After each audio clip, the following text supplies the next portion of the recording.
សូមបដិញ្ញាការពារទាំងដី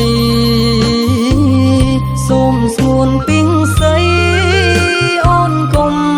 សោកាបងជាយោធាការពាររនថាតស៊ូបដិញ្ញាលុះត្រាជោគជ័យប្រពន្ធបងអើយអូនកុំបារម្ភកុំត្រយំឲ្យបងអាឡ័យបងនឹងវិលវិញទេណាចរណៃជូតទឹកភ្នែកស្រីមើលថែកូនផង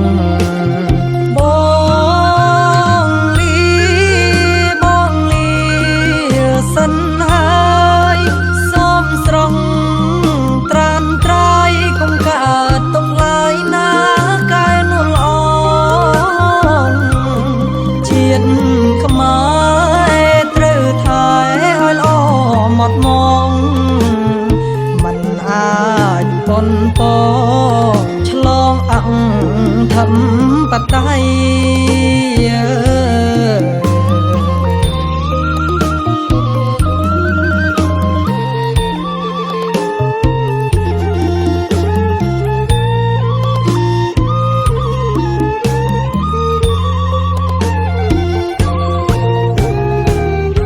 ជីវិតជូនជាធាតជូនម្ដាយហើយសង្ខារនៅឡើយតស៊ូលោកស្រី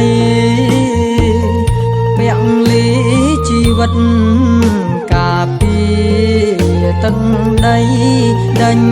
ខ្មាំងចងរៃប៉ុនប៉ប្រ